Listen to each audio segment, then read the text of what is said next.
तो मैं खुदा का नाम लेकर अपनी जगह से उठ खड़ा हुआ। मैंने अपना झोला उतार कर वहीं फेंक दिया। मेरे दाहिने हाथ में स्टेन गन थी। मैं मंदिर के अकब से उतर कर जंगल में उस रास्ते पर चल पड़ा जो मुझे तमिल नौजवान ने बताया था। जंगल का ये इलाका भी दूसरे जंगली इलाकों जैसा ही था, सुनसान, खामोश, आसिफजदा और तारीक। मैं तारों की फीकी रोशनी की राहवरी में झाड़ियों और खुश्क ऊंची घास में से गुजरता चला जा रहा था। मैं ठीक उसी रास्ते पर जा रहा था जो मुझे बताया गया था। चलते चलते मुझे पसीना आ गया था। जंगल में हब्स ज्यादा था। किसी जानलेब जरा सी आहट भी होती तो मैं चौकन्ना हो जाता और वहीं रुक कर किसी दरख्त की आड़ ले लेता। साधुओं जैसा धोती कुर्ता चलने में रुकावट पैदा कर रहा था। जमीन गैर हमवार होने लगी। 1-1.5 मील चलने के बाद मुझे अपने बाएं जानिब जरा बुलंदी पर एक बुत दिखाई दिया। अंधेरे में उस बुत का हयूला सा नजर आ रहा था। मैं कदम कदम चलता उसके करीब गया तो ये वही हाथी का मुजस्मा था और यही सबसे बड़ी निशानी थी। आगे नशेब और घाटी थी। इसी घाटी में हिंदू तमिल तखरीबकारों की कमींदाह थी। इस घाटी में दाहिनी जानिब वो सुरुंग थी जिसके अंदर ताजिक कमांडो लड़की पोशाली कैद थी। तमिल नौजवान से मैंने सुरुंग तक जाने का रास्ता खास तौर पर मालूम किया था। चुनाचे नशेब में उतरने के बाद मैं बाएं जानिब वाले टीले की तरफ रवाना हो गया। अब मैं बहुत मोहतात था और अंधेरे में रहकर चल रहा था।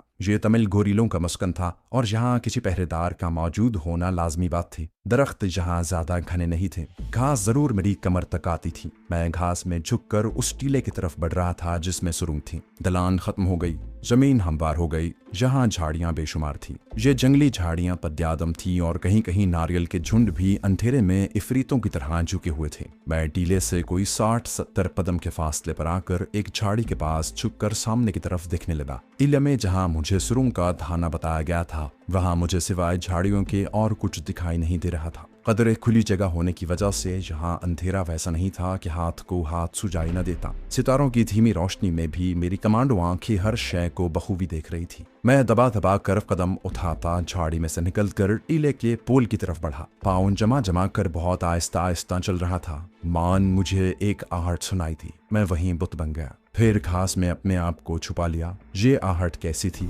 मैं दम साथे घास में बेहिस्सो हरकत बैठा हमतन गोश था। वही आहट फिर सुनाई दी। मैंने अंदाजा लगाया कि कोई घास पर आहिस्ता आहिस्ता कदम रखकर चल रहा है। एक कदम चलता और फिर रुक जाता। मैंने बैठे बैठे सिर्फ अपने एक हाथ की हरकत से चाकू निकाल कर अपने सीधे हाथ में थाम लिया। इस चाकू की एक तरफ फल की तेज धार थी और दूसरी तरफ आरी की तरह दंदाने थे। कदमों की आहट फिर सुनाई दी। कोई मेरे अकब से चलता हुआ आ रहा था। ये नाइट वॉचमैन के सिवा और कोई नहीं हो सकता था। खतरा यह था कि कहीं वो चलते चलते मुझसे ठोकर न खाए। ऐसी सूरत में वो मुझसे बच तो नहीं सकता था, मगर इस बात का इम्कान था कि वो शोर मचा दे या फायर कर दे। ये मेरे मिशन के लिए बेहद खतरनाक बात साबित हो सकती थी। मेरा जिस्म पसीने में शराबोर था। दिल की धड़कन की आवाज मुझे साफ सुनाई दे रही थी। मैं रुक रुक कर सांस ले रहा था। पाँव की चाप अब वाजे हो गई थी। फिर मुझे घास के इधर उधर हटने की सरसराहट भी सुनाई देने लगी। ये सरसराहट मेरे बिल्कुल करीब से होकर आगे निकल गई। मैं अपनी जगह पर पत्थर बना रहा, लेकिन मैं होशियार हो गया।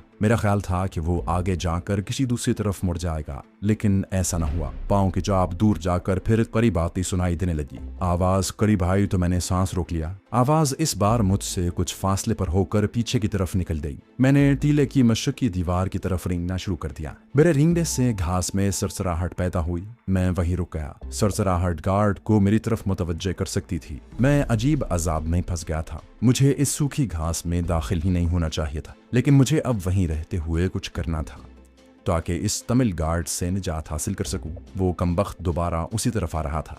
इस दफा मेरा उससे कोई 3 कदम का फासला था, यानी वो मुझसे कोई चंद कदम के फासले पर मेरी दाहिनी जानिब से होकर आगे गुजर गया था। मैंने हिम्मत करके बैठे बैठे अपना सर घास में से निकाल कर देखा। एक इंसानी साया जिसके सर पर दरख्त की शाखें लगी थी, स्टेन गन कांधे पर रखे सुस्त कदमों से चला रहा था। जब वो मुझसे कुछ फासले पर चला गया तो मैं ऊंची घास के अंदर ही अंदर सांप की तरह रेंग कर किनारे पर आ गया। यहाँ झाड़ियां थी। मैं एक झाड़ी के पीछे सिमट कर बैठ गया। मेरी नजरें उस तरफ जमी थीं जिस तरफ वो तमिल गोरिल्ला गया था। वो मुझे सितारों की फीकी धुंध में नजर नहीं आ रहा था। मैं परेशान हुआ कि कहीं वो मेरे पीछे से न निकल आए। मैंने गर्दन घुमाकर पीछे देखा। मेरे सामने 20-25 कदम के फासले पर रोशनी चमक कर बुझ गई। फिर मुझे सिगरेट के धुएं की खुशबू महसूस हुई। उस तमिल गोरिल्ले ने लाइटर से सिगरेट सुलगाया और अब अब वो यकीनन किसी जगह बैठकर सिगरेट पी रहा था। मेरे लिए यही एक सुनहरी मौका था, लेकिन अगर मैं इस मौके से फायदा नहीं उठाता तो मुझे यहाँ से नाकाम होकर वापस जाना पड़ता, क्योंकि मैंने हिसाब लगा लिया था कि ये जो तमिल गोरिल्ला रात की ड्यूटी पर गश्त लगा रहा है, उसके होते हुए मैं सुरंग की तरफ नहीं जा सकता। मैंने स्टेन गन की डोरी अपने गले में डाली। चाकू मेरे सीधे हाथ में था। मैं जमीन पर मगरमच्छ की तरह रेंगते हुए अंधेरे में उन दरख्तों की तरफ चल पड़ा जिधर से मुझे सिगरेट जलाते वक्त लाइटर की रोशनी नजर आई थी। मैं जून की चाल रेंग रहा था ताकि आवाज पैदा न हो। यहाँ खुश्क पत्ते गिरे हुए थे मगर वो शबनम में भीग चुके थे, जिसकी वजह से उनकी आवाज पैदा नहीं होती थी। मैं रेंगते रेंगते जब दरख्तों के झुंड के करीब पहुंचा तो मुझे तंबाकू के धुएं की बू साफ महसूस हुई। मैं वहीं जमीन पर लेटा रहा। उस तमिल गोरिल्ले ने सिगरेट का कश लगाया तो दरख्तों के नीचे हल्की सी रोशनी हुई। ये सिगरेट के गोली की दमक थी। सिगरेट का कश लगाते हुए अंधेरे में जो धीमी सी चमक पैदा हुई, उससे मैंने अंदाजा लगाया कि गोरिल्ले का रुख सामने की तरफ है, क्योंकि मुझे धीमी चमक में सिगरेट का दमकता हुआ सिरा दिखाई नहीं दिया था। मैंने बिस्मिल्लाह पढ़कर दोबारा दरख्तों की तरफ रेंगना शुरू कर दिया। अंधेरे में अब मुझे नारियल के ऊपर को जाते टेढ़े मेढ़े तने साफ नजर आ रहे थे। अचानक मैं रुक गया। मुझे उस गोरिल्ले के कपड़ों की जरूरत भी थी। मैंने स्टेन गन पीछे ही 2 कदमों के फासले पर जमीन पर रख दी। चाकू मेरे हाथ में था। मैंने चाकू भी वहीं जमीन पर डाल दिया। मैं जानता था कि ये हिंदू तमिल तखरीबकार कोई ट्रेन गोरिल्ले नहीं है, बल्कि मुतासिब और मुसलमानों के दुश्मन हिंदू तमिल जवानों का एक गिरोह है, जो इस वक्त सिर्फ मुसलमानों का खून बहा रहा है और श्रीलंका की अमन पसंद हुकूमत को परेशान करने की कोशिश कर रहा है। अगर मेरा दाव ठीक पड़ जाता है तो फिर इस हिंदू तमिल का मेरे हाथ से बचना नामुमकिन था। मुझे खुदा पर और अपने दाव पर भरोसा था। दिल में ये जज्बा भी था कि इस तमिल ने ना जाने कितने बेगुनाह मुसलमानों का खून बहाया होगा और मुझे इन बेगुनाह मुसलमानों के खून का हिसाब चुकाना है। एक बार उसने अंधेरे में सिगरेट का कश लगाया तो मुझे उसकी गर्दन नजर आई। उसकी पीठ मेरी जानिब थी। वो दरख्त के तने से तेक लगाए बैठा मजे से सिगरेट पी रहा था। अब अगर जरा सी भी आहट पैदा होती है तो वो मुझे स्टेन गन के फायर से 1 सेकंड में भन सकता था। मेरी अब यही कोशिश थी कि इस तरह से रेंग कर उसके अकब में जा पहुंचूं कि किसी किस्म की आहट पैदा न हो। वक्त का भी कोई एतबार नहीं था। वो किसी भी वक्त सिगरेट फेंक कर उठ सकता था। खुदा जाने वो कौन सी गैबी ताकत थी जो मुझे बगैर किसी आहट के उसके अकब तक ले गई। मैं अब उसके बिल्कुल अतब में था। उसकी गर्दन नारियल के तने से लगी हुई थी। ये तना ज्यादा मोटा नहीं था। नारियल के तने ज्यादा मोटे नहीं होते हैं। अगर उसकी गर्दन को अपने आहनी बाजू और तने के बीच में ले लूं तो एक ही झटके से उसका काम तमाम हो सकता था, मगर इसके लिए मुझे छलांग लगाकर उस पर झपटना था। मैंने अंधेरे में आंखें फाड़ फाड़ कर देखा। उसकी स्टेन गन उसके घुटनों पर पड़ी थी। उसके बाएं हाथ में जलता हुआ सिगरेट था और दायां हाथ स्टेन गन के ऊपर था, उसके ट्रिगर पर नहीं था। ये देखते ही मैं जमीन पर उठकर बैठ गया। मेरे पट्टे उस भूखे शेर की तरह फड़कने लगे जो अपने शिकार पर झपटने ही वाला हो। मैंने अपना बायां बाजू खोल दिया और दुश्मन पर ऐसा लपका जैसे बगैर आवाज के बिजली कौंध गई हो। दूसरे लम्हे उसकी गर्दन मेरे बाजुओं के आहनी शिकंजे में थी और गर्दन का पिछला हिस्सा दरख्त के तने से चिपक गया था। मैंने उसे इतनी मोहलत भी न दी कि वो घुटनों पर पड़ी स्टेन गन को उठा सकता। मैं दरख्त के तने से लिपटा हुआ था और बीच में तमिल तखरीबकार की गर्दन थी और मैं जोर जोर से झटके दे रहा था। उसका काम तो पहले ही झटके में हो गया था। मैंने आहिस्ता आहिस्ता अपनी गिरफ्त को ढीला किया तो उसका सर एक तरफ को ढलक गया।